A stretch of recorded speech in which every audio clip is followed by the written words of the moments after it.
All right. So, You really had to look up what that word meant? all right, so interesting, this guy, I believe he grew up in the Soviet Union or was born in the Soviet Union and then moved to the United States to study American politics. So, according to Key, what does it require, or what does studying public opinion require?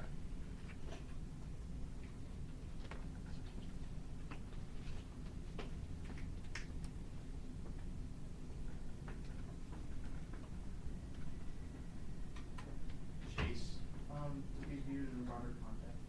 What does that mean? Basically, it shouldn't be just focus on one thing, it should be broad and be able to look at everything. Okay. Harley? Huh? A sense of what? Trusteeship. What's a trusteeship? Trust. Oh.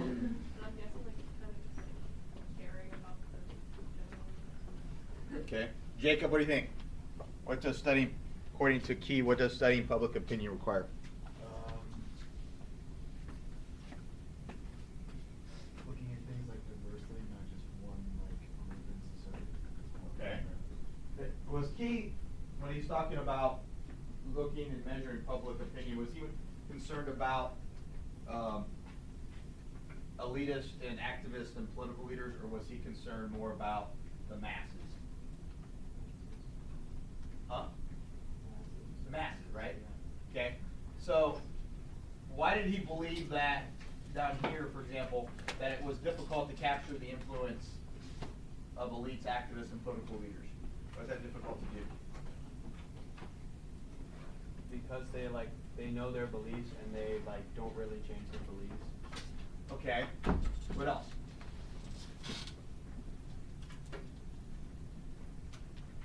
Yeah. Their beliefs kind of had to be controlled by the masses. Okay, the beliefs were kind of controlled by the masses. Okay. There's also not very many of them, right? Okay.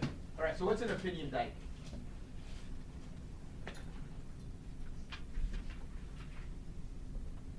What effect does it have on public opinion?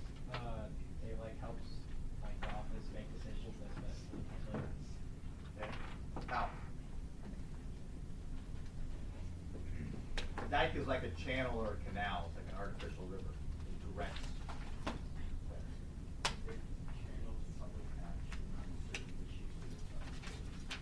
Okay. Yeah, I mean, and it's got, right, it's got two sides of it, right? Think of it like a canal, and what's in there is the only thing that is really going to direct the flow of policy based on what people's opinions are, right? And then it's kind of like one thing, then the next thing, then the next thing, right? This continual flow of public opinion. And public opinion is also always changing, correct? Okay, just like a river, just like water, right? It just continues flowing, keeps flowing, keeps flowing. It doesn't stop. It doesn't, right? It doesn't remain the same.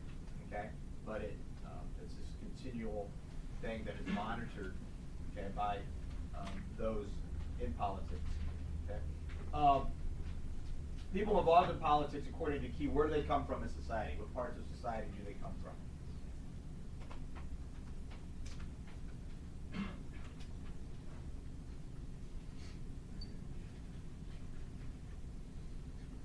Do they just come from the wealthy? Is that where they come from? Where do they come from? Yeah, Jacob? basically every socioeconomic. Everywhere. Every socioeconomic area. He's going to argue. That's where he comes from. That's the most words that Jacob said in a class all year. Yeah, I mean, because, and if you think about it, that's probably true. Not necessarily that they all become political elitists, right? But, I mean, activists in politics can come from any level of society, right? They don't have to come from necessarily the upper class or the wealthy, so forth. Okay? All right, good. All right. Okay. How many of you read A Nation Slightly Divisible? Okay, what did you think? No, what? You thought it was funny? You thought it was what? Hilarious. Okay. Why? What? I like that we have riding lawnmowers. Okay, so red states have riding lawnmowers and blue states have illegal aliens, right? Yeah. Okay. All right. How else did they describe the differences between red states and blue states? What did red states have? What? They watch NASCAR. Their clothes are too tight. They're farmers. Okay. What else? They like to go to what restaurant? Cracker Barrel.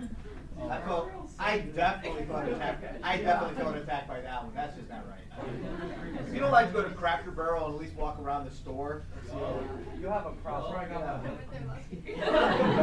man, you're what? From what? All right. What else did they say about red states? Big trucks. Big trucks. Big Walmarts. Did any of you feel at home when you were reading that about red states? Like, oh, and what else? Like mullets.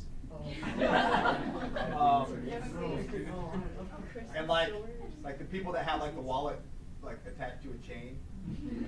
Like the phone holsters. Yeah.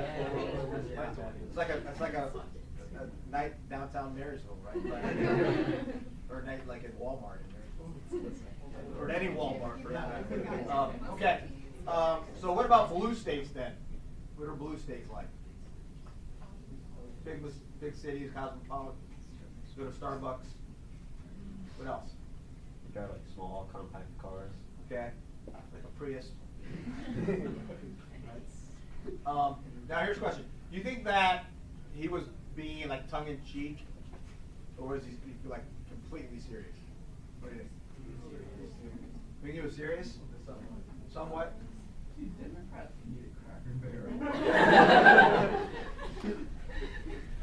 feel really challenged by that. I want to go to Cracker Barrel and turn around and go get me some, peppermint cappuccino at Starbucks. Right? Like my pumpkin spice latte, the very essence of being a white girl. That's my fave. All right. So what it brings up the issue of, and this does more to talk about the political ideology and socialization part of the chapter, which we'll do tomorrow. This is going to this can take a couple of days, so we'll do the Supreme Court case stuff on Monday. But how divided America really is. Can we agree that it is pretty divided? I mean, and I know I've said this before, right? But it's to the point, when it comes to ideologically or the way people are socialized, it's like if you consider yourself a Republican and anybody is a little bit to the left of that, they're not just a little bit to the left of that. They're a communist, right? I mean, there's not a lot of in between, okay? And if you're a Democrat and you have somebody that disagrees with you, they're a little to the right of you. They're not just a little bit moderate. They're a Nazi, okay?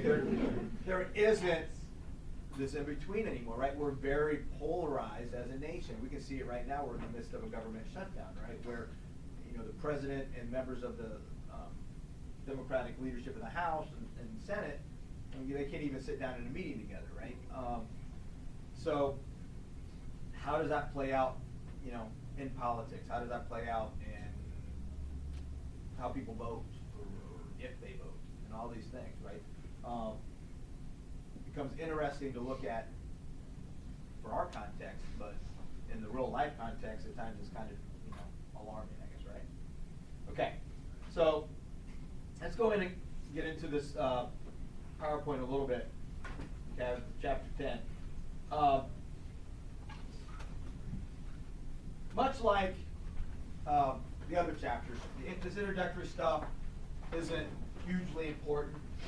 Kind of talking about, the history of when we start trying to keep track of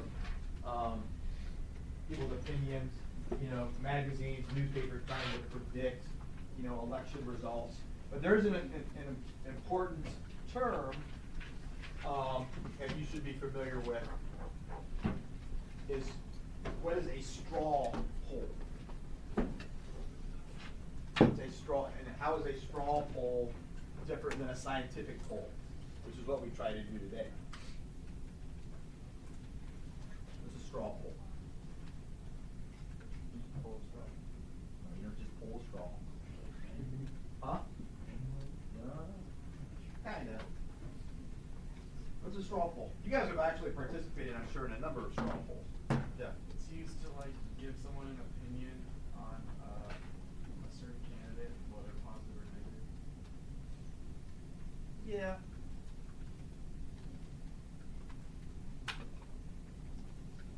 Isn't it like, just like the majority? Okay. The majority. A straw poll, you're going to ask a question, you're just going to ask a question of a large group of people. And you're not going to take into consideration who you're asking. Is it representative of the population that you're trying to get this idea from? Okay? So like when the Literary Digest did straw polls with their magazine, you know, they just sent out these mailings asking these questions to basically their subscribers, and then tried to present the information as this is what the American people think. That's not accurate, right? How can you do that? It's basically all middle class, probably white Americans that just got this, you know, this mailing from their magazine, and now all of a sudden you're trying to say, well, this represents the views of the American people. You guys participate or have participated in straw polls before. Where are you participating in straw polls? So they're not accurate, they're not scientific, they're getting your opinion on something. Twitter. How many have taken a Twitter poll? Do they, all right, do they have them on Instagram? Yeah. All right, or whatever, you know. Yeah, you don't know who you're asking, right? Or you may have somebody answering the question 5 times, or, you know, because they have 5 different Twitter accounts, you know, one, you know, for you and one for your parents to see, and then one for your, you know, your boyfriend or girlfriend to see, and then you vote 3 times on all of them, okay? You know, you're trying to get out of a, you know, semester exam, and so you create all kinds of fake, you know, whatever, okay? That's not scientific. So we move on, okay, where there's going to be this call that, you know, look, public opinion is important, so we need to develop methodology that is scientific, so that these responses we get from individuals, we really can know what people are thinking, okay? So we see the Gallup becomes a leading organization when it comes to this, and they kind of set the standard for establishing these polls. This is a pretty famous picture here, where newspapers, people that had been thought that they were polling the American people, basically predicted that Truman was going to lose. So much so that some newspapers actually printed the headline before the election was even over, saying that Dewey had defeated Truman. You know, kind of like those T-shirts that Alabama has printed that says "National Champions" on them, that now children in third world countries get to wear for free. Okay, not accurate. Okay. All right. A little bit of history at Gallup. I think this is telling. Gallup actually does a pretty good job. So the red line is the final poll that they took to predict an election, and then what is it? Is it green or is it black? I don't know. Is actual, right? And they got a pretty good pattern. Okay. All right. Now I'm going to jump around quite a bit in going over this stuff about polling. I actually had an entire class in college on just public opinion polling, so I find this stuff pretty interesting. So, what is a sample? What's a sample? It's part of a population, okay? So, a population is any group of people. Sometimes we might refer to it as a universe as well, right? We use more mathematical terms. Your population or your universe. And your population could be the city of Marysville. That's what you want to measure. You want to measure some issue in Marysville. Your population could be the state of Ohio. Your population could be the entire country, okay? And so a sample is going to be a representative number of people that can give you information about what the entire population believes on an issue, okay? again, depending on whatever the population is. Okay. All right. So, how many have ever given blood? Blood sample. Nobody's ever had a blood sample? Okay. So when you have to go give a blood sample, do they take all of your blood? Yes. Yes, they take all of your blood and then put it back in, right? Yeah. No, right? Doctors, they know specifically what they're looking for, and they only need a small amount, right? Because there are certain characteristics in that blood, and they know how much blood they need of that to run their test. Here's the other question. Do you need more blood from a 400-pound man or from Elise? Right? 400-pound man, right? Like a gallon of blood, teaspoon. Right? Or no? Need the same amount of blood. Okay? So the issue then becomes is kind of what's the magic number, regardless really of the population, for us to get an accurate poll. And most polling organizations are going to try to shoot for 1,000. Okay? Where they truly believe that they could get an accurate polling of the American people with 1,000 respondents. Now, if you get more than that, it should become more accurate, right? Less than that is less accurate. Okay? And we call that sampling error, right?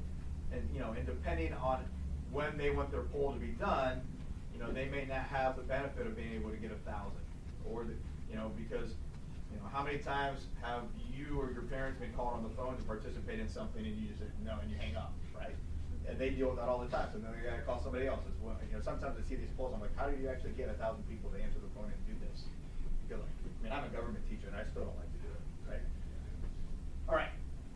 So we need a sample, and the sample has to be random. Okay? If we want to get an opinion of the American people on policies of President Trump, you're probably not going to take all 1,000 people from Union County. Right? That's probably not very random. Okay? However, not just random, but the sample has to be what we call stratified. Another term that can be used that's equivalent would be a quota sampling. What is a quota or a stratified sample? Talked about it in the video. We have to account for it. What about the overall population? We have to account for it. Like a mixture of like everyone. Like, Yeah, you got it. There's all kinds of data out there available to know. For example, let's say we're just doing a poll on who you're likely going to vote for in the 2020 election. Right? We know from past elections the percentage of women that vote, the percentage of African Americans that vote, right? The percentage of people with a certain education level that vote. Okay? And so when we're going to put together our sample, we want it to be random, but we want to account for the fact that we're trying to get those percentages to be pretty close, right? So if 52% of the people that vote are women, we want 52% of our sample to be women.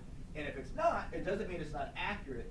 It just means that there are statistical ways to account for that difference, right? So that we can have an accurate reflection of it, okay? Like, what was the example he talked about in the video?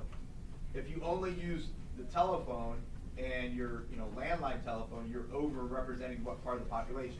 The older part of the population, right? And if you don't account for that, you're not going to be very accurate, right? That creates, another sampling error in the results, okay?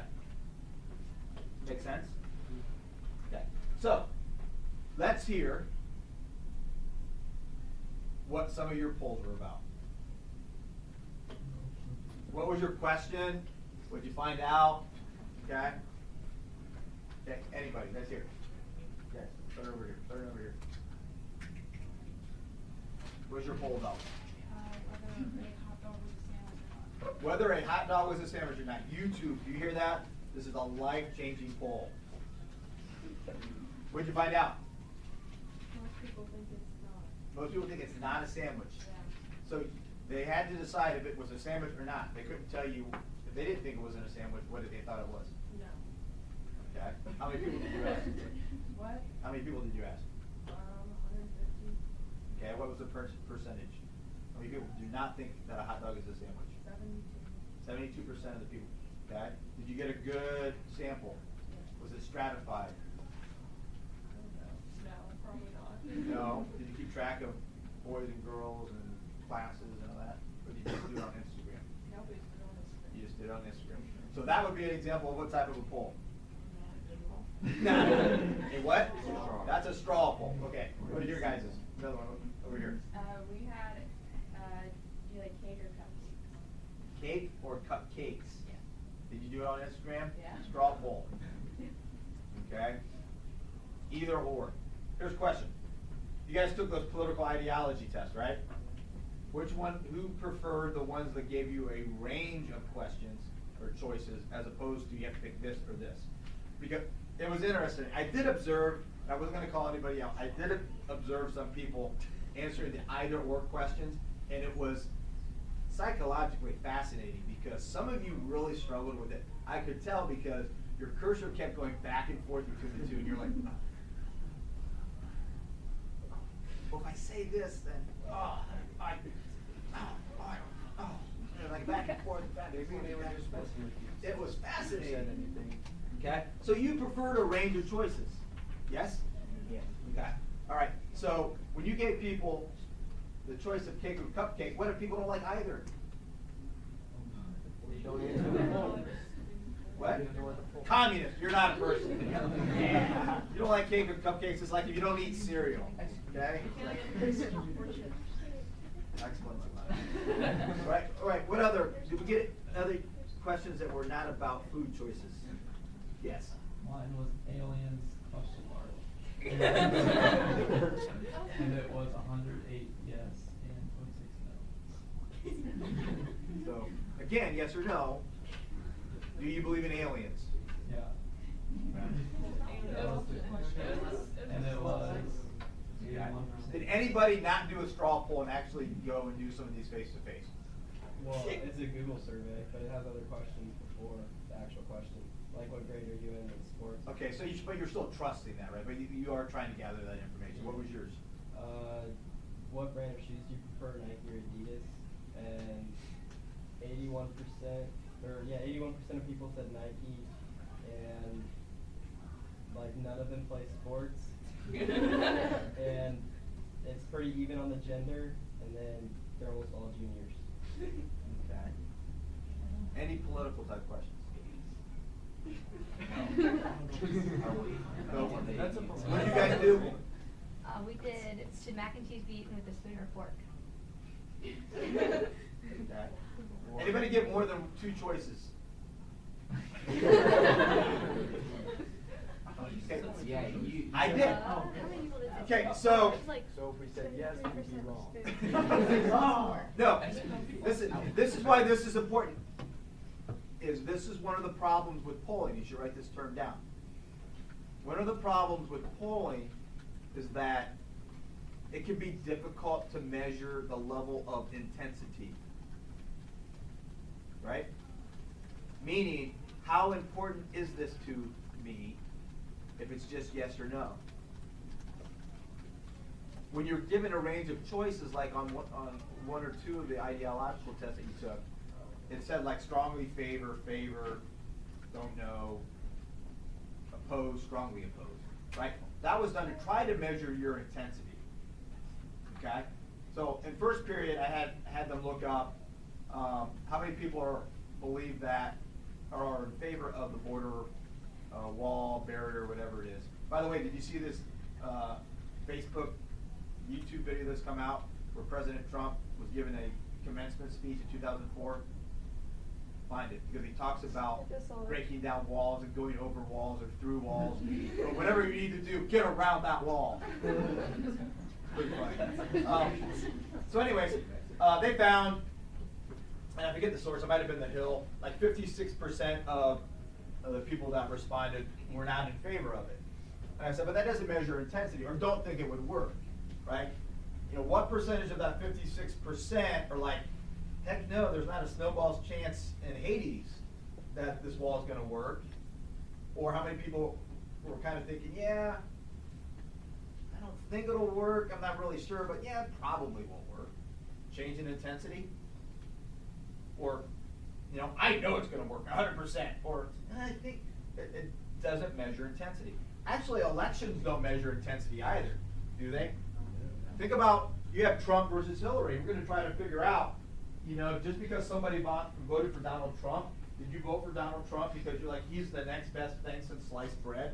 Oh my goodness, I love Donald Trump. I wear my Make America Great Again hat to bed. You know? Or did you vote for, yeah, he's lesser of two evils. I really, you know, I gotta vote for somebody. I mean, I told you guys, and I'm telling now all of YouTube this, right, that I voted for Hillary Clinton, the first Democratic president that candidate I've ever voted for. I did so because my mother had recently passed, and my mom, if she had ever had a chance to vote for a woman for office, probably would have voted for a female for president. I'm like, all right, it was kind of me taking the shameful way out and voting for Hillary Clinton because I think that's what my mom would have done. Right? But yeah, that doesn't measure intensity. I wasn't like a woohoo Hillary Clinton supporter, right? I mean, I probably keep better track of my emails. So yeah, but polls it's the same problem, right? Also, like measuring intensity, like yeah, people consider this like they're against the border wall, but do they believe that intensely enough not to vote for Donald Trump? Or are they just against it, but like, oh no, I'll still vote for him, right? So that's why intensity can be important, and polls can't always do that well. Make sense? Okay. All right. What's a push poll?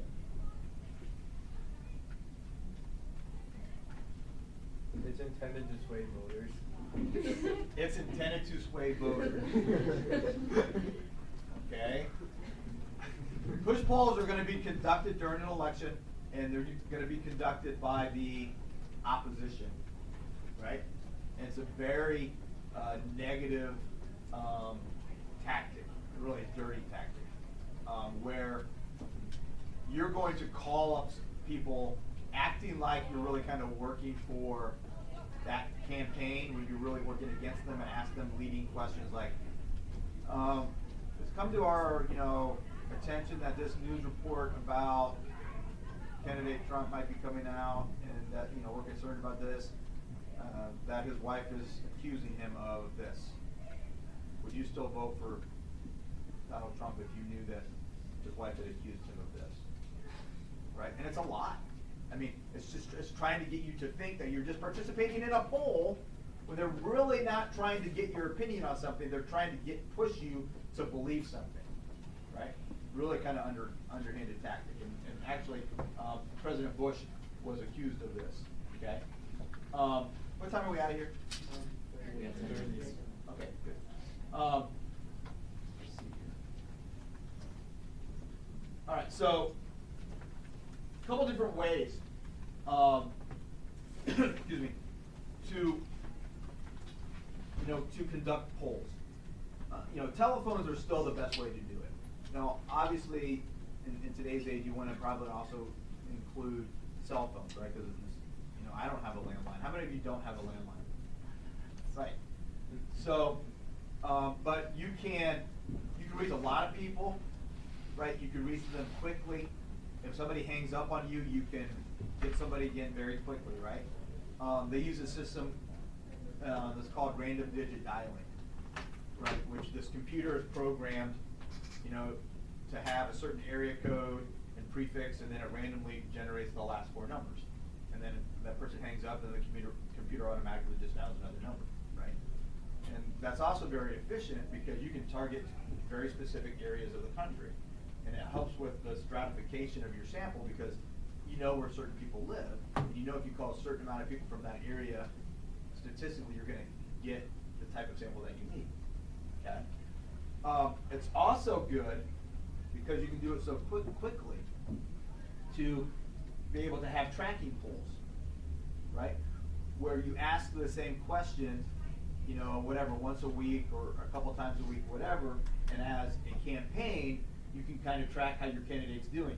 This would also be a reflection of what type of journalism. Yeah, this is a horse face, right? Look at, this is Hillary and Trump. Look at the discrepancy in this date, right here, down here. And I looked this date up once. This is when all the information came out, when that, what he said to the Inside Edition or whatever, he made a very derogatory comment about women, with Billy Bush on TV. I think this is, they took the poll slightly after that came out. Look how big, right? And then he comes back and wins the election. It's pretty amazing. Okay. All right, exit polls. Exit polls are taken as people are leaving on election day, not always directly after they've left the voting booth, but you're trying to figure out, the media uses these to try to predict who's going to win, okay?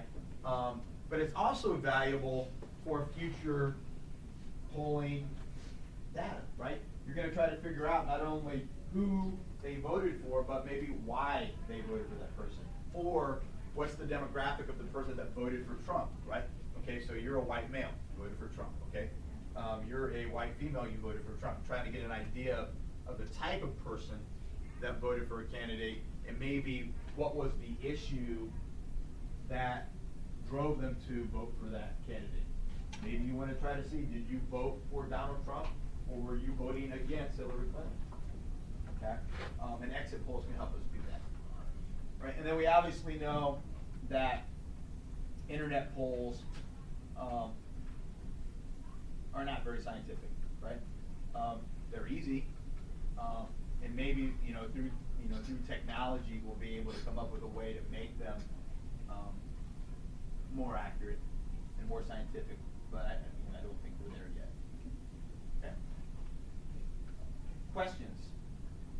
Okay. That's as far as I got in the other two classes.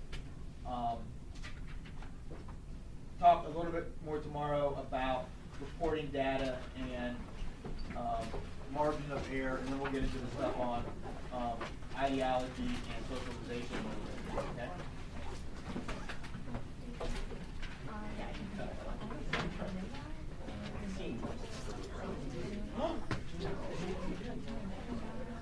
What about what you did? Well, you dropped a paper, you also dropped another paper.